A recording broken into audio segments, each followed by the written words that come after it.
Hi guys, welcome back to another episode of Sin and Tonic. Today's story is that of Jodi Arias, the murder of Travis Alexander. Jealousy at its absolute finest in this story. So let's go.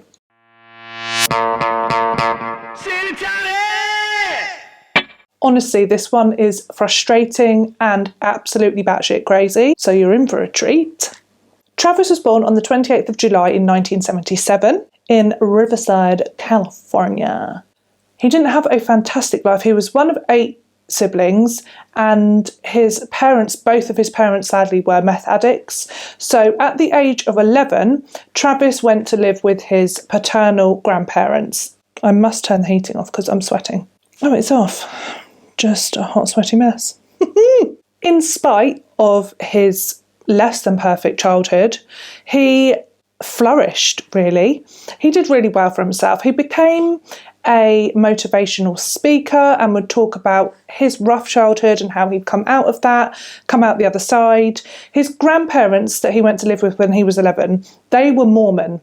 So he then ended up sort of growing up in his teenage years as a Mormon, and he took his religion very seriously. I maybe could have done a bit more research into the Mormon faith, but I will. There'll be a moment one day when I'm like, Mormons, Google. So yeah, but that was his religion. He also worked for a company called Prepaid Legal, and this was like a kind of pyramid scheme type of like sales. Very common in the Mormon, I did know this, in the Mormon community was, is it a community or a religion? And wait, now I've got to Google it. Mormon are a religious group that embrace concepts of Christianity as well as revelations made by their founder, Joseph Smith. So it's a religious group. Okay, I can move on now. Thank you, sorry. He was a travelling salesman for Prepaid Legal. At the age of 29, he was successful. He'd started a blog post, he had a job, and he was a motivational speaker. So it's all going well for Travis. He ends up buying a nice house. I'll share a picture of it somewhere. He ends up buying a nice house off of his own hard work, and he rents out 2 rooms in that house to friends of his. He was very charismatic, happy, confident, good looking. He had lots of things going for him. Oh, and he also, when he bought his house, he had a little pug called Napoleon. And that's just so sweet, isn't it? I love pugs. They're so fugly, but I love them.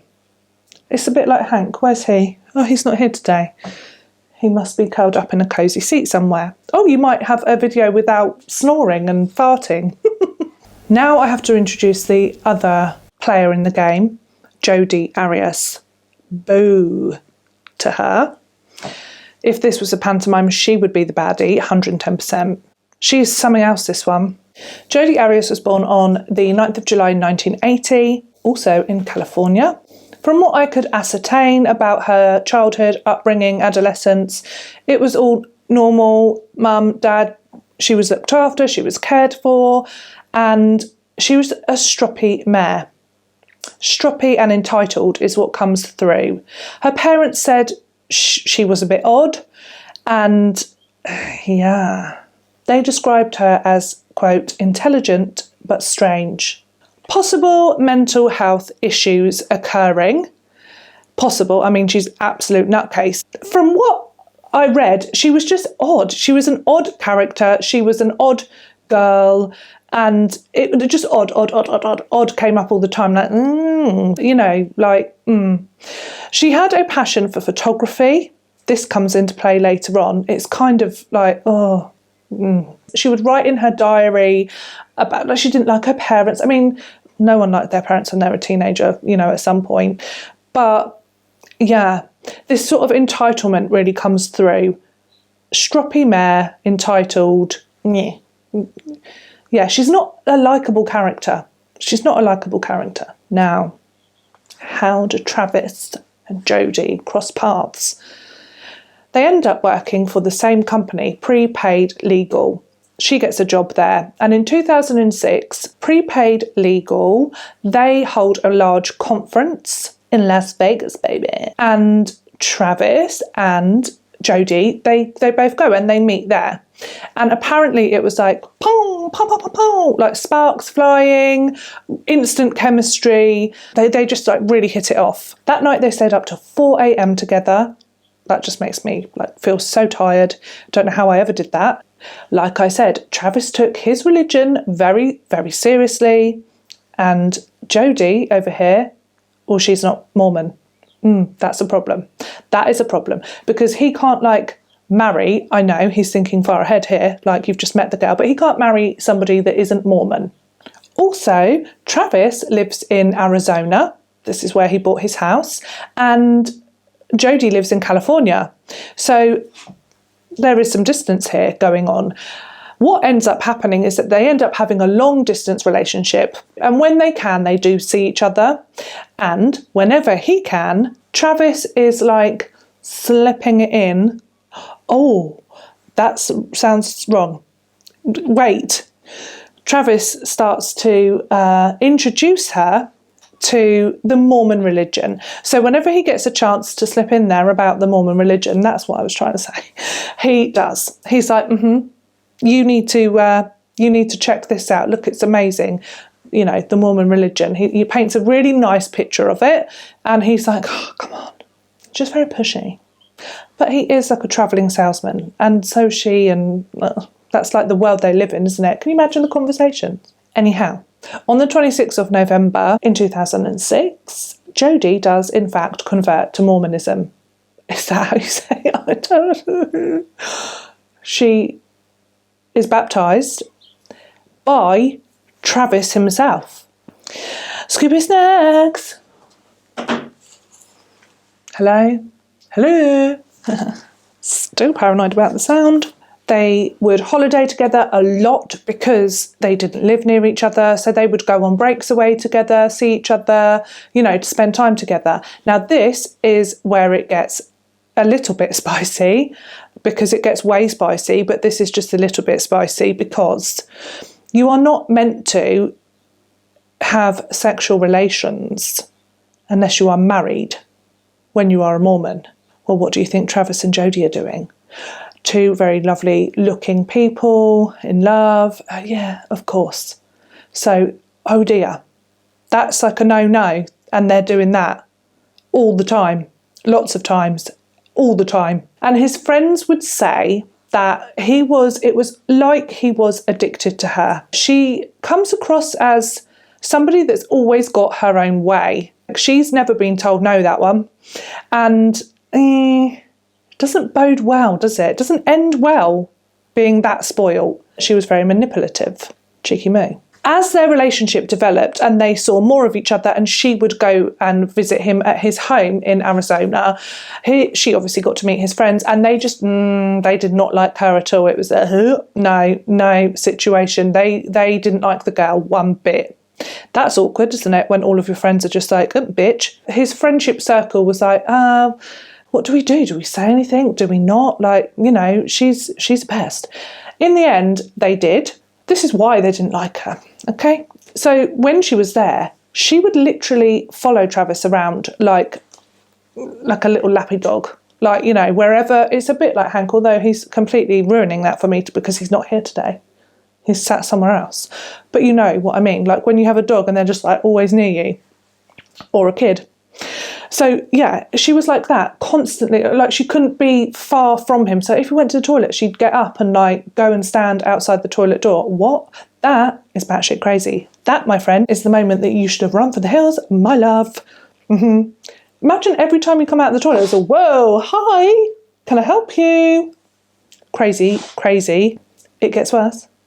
She hacked his MySpace. Do you remember MySpace? You might not. But she hacked that so she could read messages and his emails.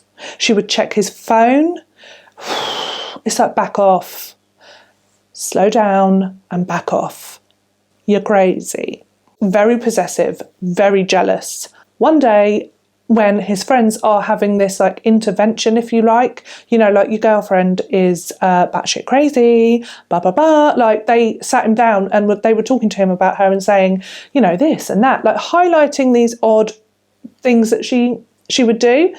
And one of his friends was like, I bet you that she's outside the door right now. right?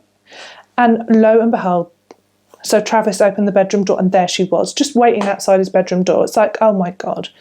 Some people take a little bit longer to catch on. It seems like Travis was one of those people. And, you know, when you're in the midst of it, you don't always see.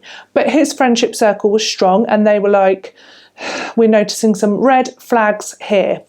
With that, and picking up on it himself, now that he's been made aware and putting two and two together in his noggin, he's thinking, yeah, I can't be doing with this. Like, this is weird. This is weird. So he breaks it off with Jodi. It doesn't go well, as you can imagine. Like, she's obsessive and possessive and demonic with it, like weird. At one point she emails him to say that she thinks that she's being stalked, pot kettle black, and that she's so scared and she's so worried, and she lays it on really thick, and to the point where Travis is like, oh God, like I'm really worried for her now, like she's being stalked and this is awful, and like she's so scared and she needs me, and his friends are like, what? Shush. Like, she is saying anything to hook you, to get you like worried about her, for you to give her attention. You know, these are all classic like dick moves, like to get attention. Like, I'm being stalked, oh my goodness, someone following me, I'm so scared, Travis, I need you. All like that. It's just like, shut up. And when you're on the outside again, you can look in and just be like, yeah, what? Really? And it's frustrating. Like I said, this case is frustrating because Travis just continually goes round and round and back to her, and oh, she really had him wound around her finger. Very manipulative girl, this one. I mean, she does crazy stuff. Like, she does crazy stuff. This is the craziest of stuff. What? That's not English, but you know what I mean. Okay, so this is where it gets even more crazy. This is a little bit more spicy. We're not even full spicy yet. This is just a little bit more. She decides to sell her house. She can't afford it anymore. Okay, fair dues, that's fine. And then, without telling Travis or anyone, she moves from California to Arizona, 5 minutes away from Travis. 5 minutes, and doesn't tell him. Okay, normal. I mean, stalker, stalker, stalker, stalker. Red flag, red flag, red flag. Just all over this, all the time. By the way, I am not saying by any stretch of the imagination that Travis deserves anything of what happened to him. No, he does not. But yeah, it would seem the manipulation was strong because he even if he knew about the red flags and the stalker and all this situation, he just chose to, he kept on pushing that aside. He kept on letting her back into his life. Again, that is not justifying what happened at all, but she must have had like a really strong hold on him. So she's now in full-on stalker mode, right? Because she goes to surprise Travis, be like, ta-da! I live round the corner. And he is with another girl. Whoa. Can you imagine? What are we going to do here now? She starts to spy on Travis and the new love interest, as you would if you are a crazy-ass stalker. And at one point, she even breaks into his house using the doggy door. Yeah, I mean, like the image of anyone like entering a house through a doggy door is just like, I mean, it's kind of funny, but it's also just like, that's crazy. Like getting down, do you know what I mean? Like, what level are we at now? We are at 120 million% stalker. Be scared. Listen to your friends. And if somebody is entering your house through a doggy door, run for the hills. Now, sometimes Travis would stand his ground. Sometimes he'd just be fed up with it and he would like kick her out, be like, can you just go away? You are a pest in my life. And this is where he like muddled the signals, because sometimes he would then like be like, yeah, sure, come in, let's have sex. No. People like that, they need firm boundaries. At this point, she had no job and was living around the corner. So Travis gave her a job as his cleaner. Whilst cleaning his house, he asked her to wear a sexy maid costume. Lots of mixed messages going on here. Lots of mixed messages. Travis convinces Jodi to move back in with her grandparents in California. It's like she needs a break. She needs to be apart from Travis and calm the funk down. When she returns, she actually does go and get a job at her parents' restaurant as a waitress. So she goes to do that. Lovely. And she actually meets somebody else, a man called Ryan. Now, Ryan is from Utah. Why can't she pick somebody that lives nearby? I don't know.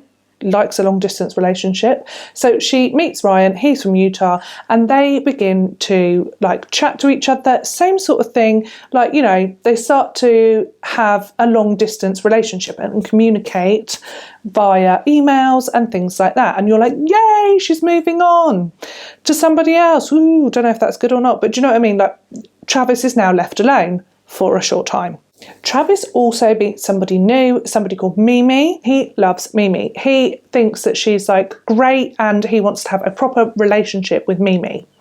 And she's like, meh, like she's not feeling it. She's like not getting that vibe. She's like, oh, we can be friends. Like she puts him in like the friend zone. So they are like having a weird relationship. And so that's where he's at. And then enter Jodi again. Woo, she rears her ugly head. She starts to message and to call and to email and like love you, even though she's you know, Ryan's on the go. So they start doing that. Like they're just so drawn to each other, and they start having like phone sex, and she records that. Why? Blackmail maybe? Things start to kind of go downhill between the pair of them, and there's some really angry emails shared, and we don't know what the email was that made Travis so angry, but I speculate that she threw it in his face about the recordings of their phone sex because he's very, very, very cross. And yeah, so they have these really angry exchanges of emails between them. He also writes a blog post where he kind of like targets Jodi, and he says things in it, and he says that from now on he's only going to date to marry, things like that, you know. So it turns nasty, and he takes a turn where he flips it. He's like, it seems like he's like, I'm not going to take this anymore. I'm done with it. I'm done with the games and I don't want to do it. No. So, you know, it's like there's a sort of standoffish moment in there. I want to say relationship, but I don't even know what it is. Yeah, it's a relationship. It's just weird. On the 28th of May in 2008, yes, there is a burglary at Jodi's grandparents' house. A burglary. And, well, what's been stolen? One thing. Just one. So no jewellery, money, telly, no. Just her grandfather's gun. Oh, that's been stolen. Just that. Silly bitch. So she reports it's stolen 28th of May 2008. She's also arranged to go and see her new boyfriend, Ryan, in Utah. On June the 2nd, she goes to a rent-a-car. To rent a car. She goes to a rent-a-car that's an hour away from her home. Why? I don't get it. The company, when she gets there, they're like, oh, yeah, like, here's a car, have this car, this red car. And she's like, no, I do not want, like, a red car. That's far too, like, in your face. I want like, just a normal car that would just blend in. Oh, why? Why, Jodi? Why do you want a car that would blend in? Why? So they're like, okay, fine. Weirdo. And they go and get her a white car. Let's go white car. Blend in. And not long after that, her phone is switched off. She's on her merry way and she turns her phone off. She arrives in Utah on the 5th of June, but she was meant to arrive in Utah on the 4th. So where did that day go? What happened on the 4th? Why didn't she arrive in Utah? At around the same time that this is going on, Jodi has discovered that Travis, he's due to go on a work trip to Mexico, and he is allowed to take somebody with him. She's obviously thinking, ooh, like, you know, that would normally be Jodi, wouldn't it? But she finds out that, oh no, she's not getting an invitation. It's Mimi. He wants to take Mimi. Can we see where this is going? On the 9th of June, Travis doesn't turn up for work. And this is very unusual, and like, what's going on? And his friends are worried about him, and everybody is concerned. Some friends, they go to Travis's house. They're like, well, let's go and see what's wrong. Like, where is he?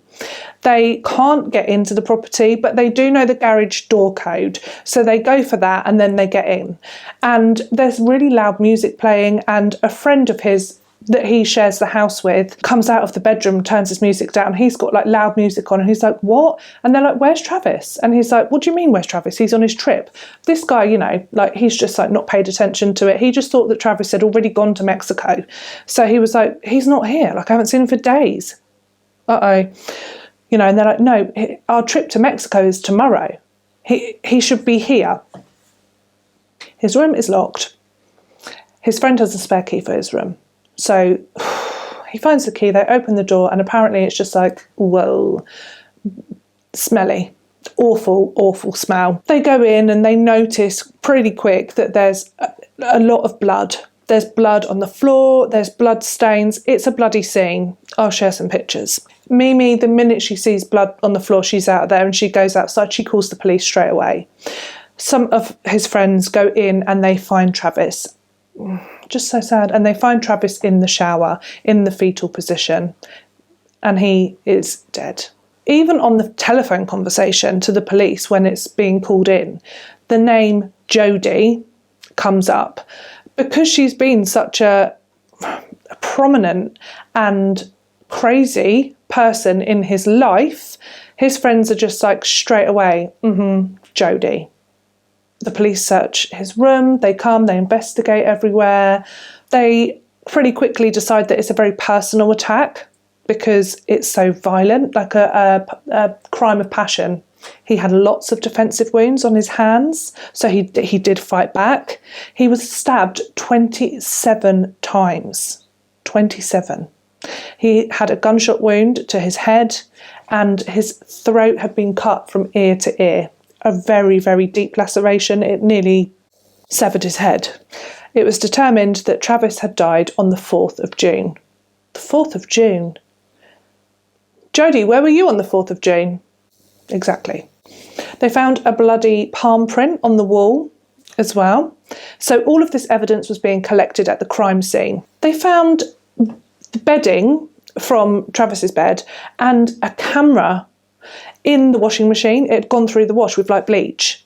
Ooh. They found that the memory card of that camera had been erased. She also called the police twice. Oh, let me know if I can be of any assistance. Who are you? Do you know what I mean? Like, who are you, love? Like, you're just a friend. None of his other friends have been ringing up to be helpful. Silly cow. So she's, rings them twice. On the second phone call, she's like, oh, I just wanted to let you know that, like, he's like he's a lot bigger than me. So it would be like really hard for like me to overpower him. And the detective on the phone, he was like, what a weird thing to say.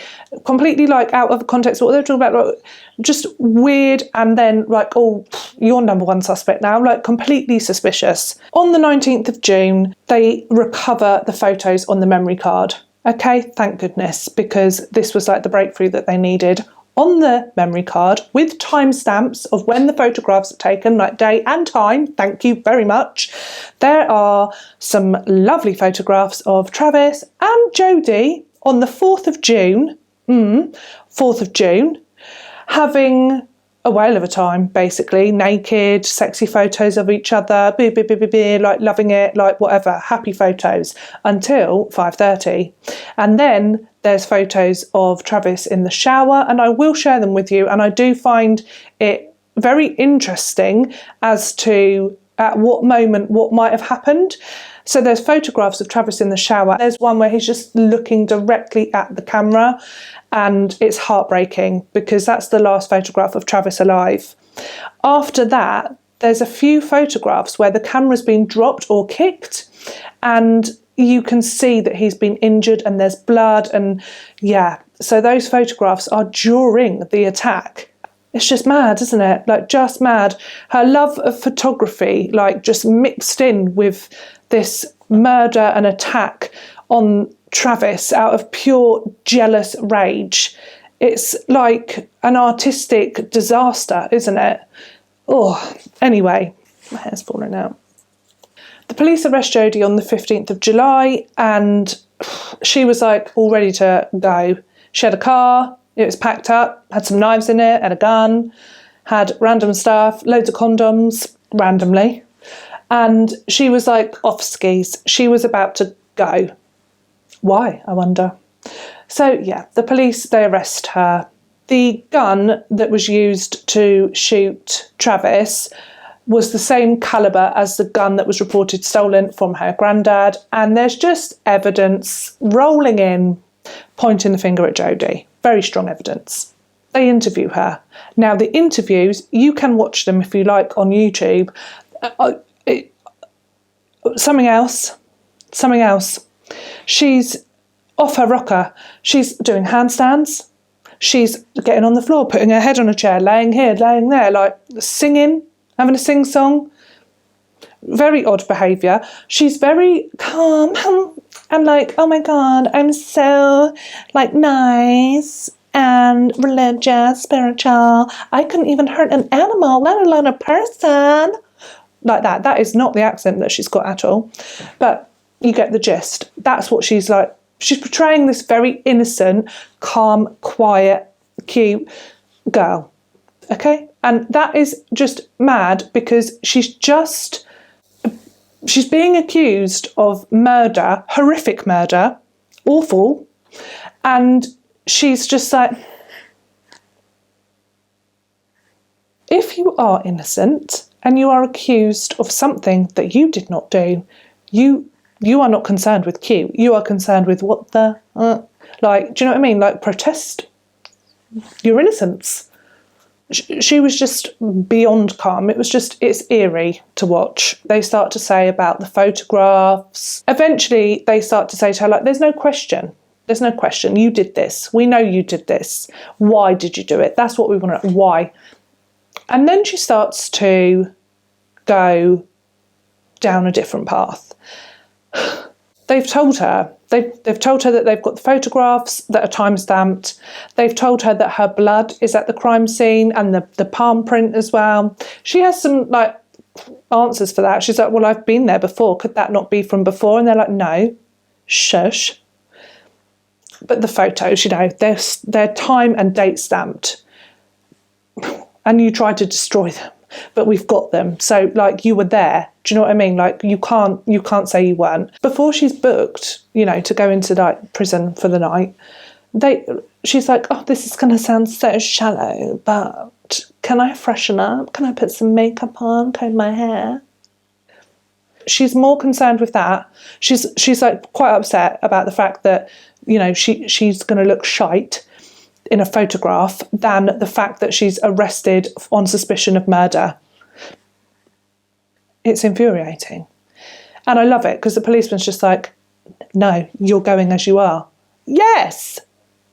She still looks really good in the photo anyway, but he didn't allow her to put on a bit of slap and comb her hair. Good man. The next day, when they're interviewing her, she's had time to think about this and she's like, okay, they know I was there. They've got the camera. She kept on asking to see the photos. So it's almost like she was like, if I can see what they have got on me, you know, she wants information. She wants to know like what her story is going to be. How can I spin this? So I'm like, okay, innocent. And they're like, no, you can't see them. No, good. And then this story just comes out of nowhere. She's like, okay, I was there. So, good one. And basically, we were like having fun. And then I'm taking photos of him in the shower. And then 2 ninjas come in. Okay. Two ninjas, masks, all in black. And they basically start like beating him up and hurting him. And you know, he's like on the floor and he's crawling here and he's trying to get away and I'm scared for my life. Like, it's just an absolute pile of poo. She goes on and describes what they were, who they were like. One was a man, one was a woman, all in black. She said what they spoke about. Like, basically they were deciding whether or not to kill her because they weren't here for her, they were here for Travis. All of this. They took her purse and they looked through it and they found her driver's certificate. I don't know what it is, but like, I don't think like most people just have that in their purse. Normally I think it would be in your car. Anyway, that happens to be in her purse and it's got like her name and address, and there was the address of like her grandparents' house and stuff like that. So she was like, now they know where I live. So she was like, no, I couldn't ring the police because they knew where my grandparents lived, and they said if I said anything to anyone, they would kill me and they'd kill my grandparents. So, okay, write a book. To note, when she returned her hire car after her trip to Utah and her trip to see Travis and murder him, she returned the hire car without the, what do you call them? In the footwell, the mats that go in the footwell of the car. They weren't there, they were gone, they were off skis. Why is that? Where did you put them? And she also had a red stain on the driver's seat, right? And she just said it was a drink or something. Oh, I spilled a drink, sorry. No, you didn't. So, yeah, she returned the car in that state. She also, when she left Travis's on the 4th of June after horrifically murdering him, she then got back to the main road and then turned her phone on again. Oh, like, turn that on now. Turned her phone on and then rang Travis to leave a voicemail. Like, oh, yeah, you know, we were talking about going away together. Well, okay, cool. We were talking about it and we're like, yeah, like booking a holiday to try and make it seem like she hadn't seen Travis and that like she was completely innocent, nowhere near the crime scene. Why would you do that? Why would you do that, love, if two assassins had just like come in to kill Travis? Wouldn't you just get out of there? Why would you do a voice note? The only reason you would do that is if you were trying to make yourself look innocent. Do you know what I mean? But if two ninjas did it, what's that got to do with you? Silly moose. The trial was interesting to watch as well. So all of a sudden, she's gone from like blonde bombshell, makeup, all that jazz, to frump of the year. She looks frumpy. She's got glasses now. All of a sudden, specs, fringe, dark hair, frumpy clothes. You're not fooling anyone. The trial is disgusting, absolutely disgusting, because her and her defence team, I imagine it was the defence team, they were like, we can't be going with this story about like a couple of ninjas. Okay, no. That's not going to work. People will just, like, you'll be going down for that because that's crazy and no one will believe you. So that story is now, like, put aside. And another story comes out and it's just heartbreaking and, like, vile.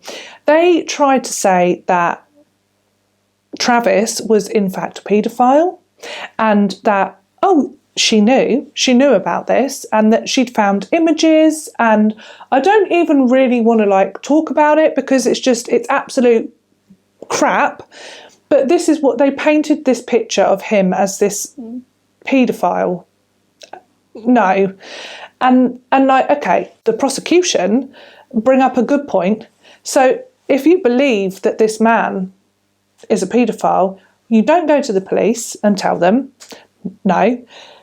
In fact, you continue a sexual relationship with this man in the hope that if he's sleeping with you, he's not sleeping with young children. Was the gist of it. Just a vile piece of work. Just a vile piece of work. Completely ripped his character apart, tried to. Paedophile. Abusive. That he was, like, horrible to her. She threw it right in there. Finally, she got to use like this, like, he was, everyone thinks he was this lovely Mormon, but he was having sex with me. Like, no, and it's like, at this point, it's just like, fuck, no one cares.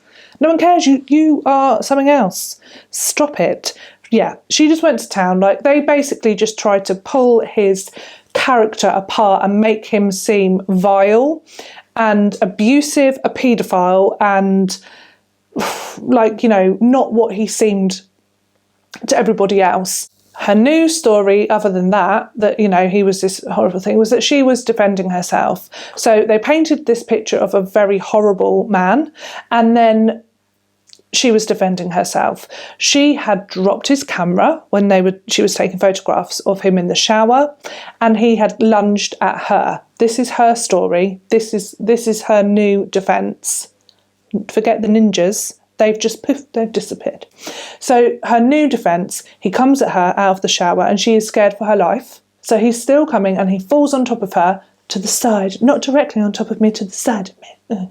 And she can get away because she rolls away. And then she runs. And this is what, when you look at the description and the like floor plan of it, like she can go this way and leave, like go out of the bedroom and out, or this way into his closet. She goes this way, closet, clever. And she knows there's a gun in there. So she grabs the gun and she's like, you know, but she grabs the gun and she gets like into the hallway again and she's like pointing at him like this with two hands, and he comes at her in a, what does she call it? Like a linebacker. I don't know American football, but like a thing, and to tackle her basically, and the gun goes off, right? So she says that he was shot first, and they end up back in the bathroom, and then she can't remember anything. Great defence. Well done. She can't remember anything after that. So he ended up with 27 stab wounds and a cut throat from ear to ear. I don't remember that. She can remember shooting him, but after that, no. The defence went hard saying, like, abused women don't know when to stop. She snapped and it was him or her. So if she didn't shoot him and kill him, he would have killed her. And that she went hard and it was overkill because abused women typically will not know when to stop because they're so scared for their life. That does make sense to me. So scared for their life that they, like, you know, you want to really make sure that that person is dead and they can't hurt you. That makes sense to me, but she was not abused. This was not the case. So let's talk about what probably did happen. The photographs tell a story of Travis being in the shower, her taking these photographs of him, and the last photograph that you can see is him sitting in the shower. And the thought process behind that is that in that position, he is vulnerable. So she got him into a vulnerable position where he kind of really couldn't fight back. He's sitting and he's in the shower. And they think that he either had a stab wound, probably a stab wound to his chest. The first strike was to his heart and it went into his heart. He then, this is based on blood analysis and blood spatter and the trail of what they think really did happen to him. I mean, he must have just been in pure panic. This happened very quickly. Stabbed to the chest, gone to the sink, leant down, there's bloody handprints and spatter where he's coughed, and then possibly at that point been stabbed in the back. He's then gone out of the bathroom towards his bedroom. He's trying to get away from her. Like, you know, all you would be thinking is to get away, get away. He's got down the hall and he's collapsed. At this point, he's got a lot of stab wounds. He's losing a lot of blood. At this point, where there's a big pool of blood, is where Jodi would have caught up with him and cut his throat. He was then dragged back into the bathroom, put in the shower and shot. And then the water allowed to like wash blood away. There are some variants of the story of what could have happened. Some people say that he could have very well been shot first because where the bullet went in, he could have still been capable to move and walk. So she could have shot him and then he didn't die and she thought, oh, but if her main objective was to shoot, why didn't she just keep shooting and So that doesn't make sense or add up. And also she must have had a knife on standby, but really you would think if you had a gun that would do the job. So it is commonly thought that the gunshot is at the very end. And that kind of sits right in my gut. That's how I feel like it happened. She then cleaned up the crime scene to a point, like though it was still horrific, but certain things had been cleaned up and cleaned away. The bedding was cleaned away. Obviously her DNA was all over that. And the camera, she'd erased that and put that in the washing machine as well, hoping that would erase everything, but no, it didn't. She got caught out there. So yes, the plan was for her to go and seduce him and murder him. And they say they were trying to prove that it was premeditated because she filled up 2 gas cans of gas for her trip. Why?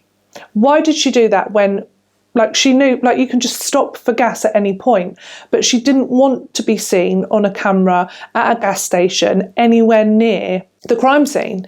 So she needed to make sure she had enough gas to be able to get there, to get there and get back to the main road without having to stop at a gas station. She knew well enough that she did not want to be seen anywhere near Travis's house. She also left him the voicemail when she'd left and a few emails and text messages to make it seem like, I wasn't there. She was covering her tracks, which, the defence said, because she was so scared, because she had killed him. At trial, they didn't try and say she hadn't done it. They were trying to say why she'd done it and that she shouldn't be given the death sentence and things like this. At her sentencing, she is vile. I don't even know if I can talk about this without getting super duper angry, so I'm just going to be really calm and just say it like it's just I'm reading it, like it's just fact. It's just words on a page.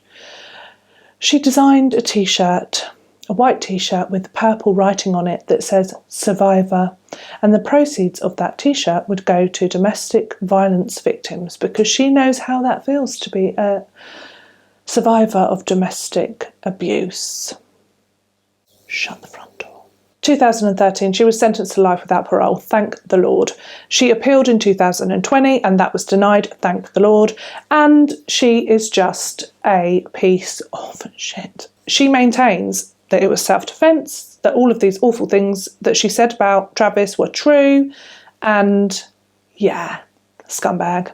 Be wary, guys, of overly entitled and spoiled people, because sometimes you just never know how far they will go to get their own way. And in this case, it massively seems like if she couldn't have Travis, no one else was. And that is just mental. And how tragic. How bloody tragic. Oh, and the crowd went wild when she was found guilty. I encourage you to watch some of the interview footage with her. It's hard to get across how much of an absolute knob she is, but she really is.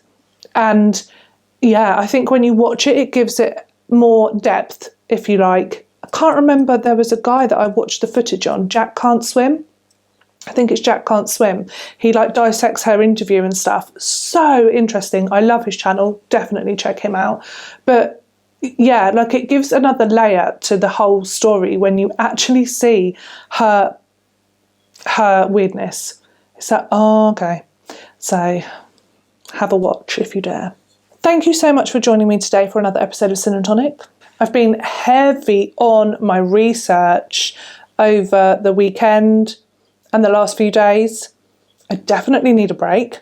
Starting to dream about serial killers and it gets a bit much. It gets too full up there. But because of that, I feel like I've got a really strong list of really interesting cases that I'm going to cover. So that's grand. For the rest of today, I'm just going to drink tea and eat toast and be merry and empty my brain of all things gruesome. And I will see you next week for another true crime story and a glass of gin. Bye!